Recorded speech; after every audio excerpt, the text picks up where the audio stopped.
These are the ADS L730 speakers. This three-way model came out in 1980 and was one of the first ADS series to have drivers mounted in a vertical arrangement, which gave it an advantage in terms of imaging and sound staging over earlier models that have their mid-range and tweeter domes side by side. The cabinet is a sealed box made of extra high density particle board and finished with a beautiful oak or walnut veneer. Solid walnut or oak beveled edge inserts were used on its corners, giving the speakers a mid-century modern appearance. Cabinets in good condition look beautiful, like fine furniture in my opinion. The speakers weigh a hefty 42 pounds each. Their height is 25.5 inches, their width is 14 1/8 inches, and their depth is about 11 1/4 inches, or 12 inches with the grills in place. The grills are sonically transparent, perforated gray metal, which offer good protection from pets and curious children.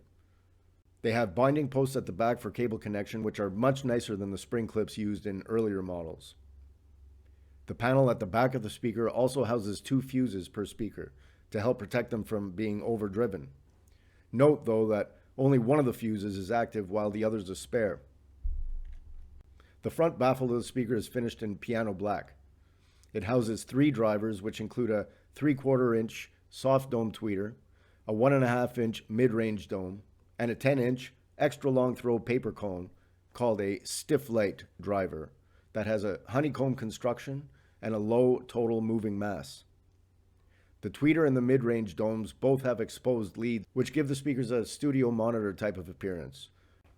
For reference, by the way, these speakers do not use ferrofluid in their domes or their tweeters. The speakers are rated at 6 ohms nominal, dropping to a 4 ohm minimum, and their rated efficiency is 92 decibels at 1 watt per meter. They contain a precision crossover that has a 12 decibel per octave slope, and the drivers are crossed over at 550 Hz and at 4000 Hz respectively.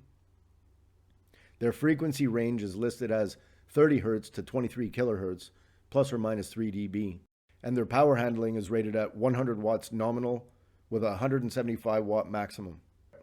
The recommended amplifier power is listed as 20 watts to 200 watts per channel.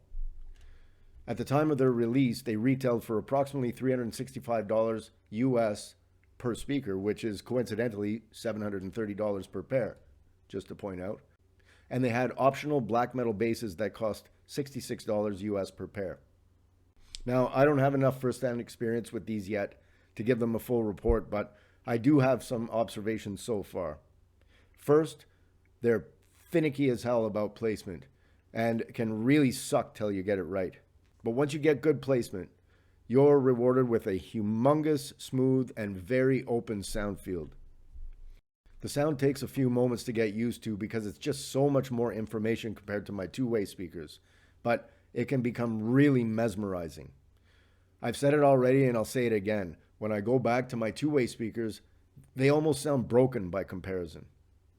I did notice a little bit of raspiness or ringing at times in the mid-range on certain music, but that may just be down to the fact that these domes seem to expose every little nuance in the mids.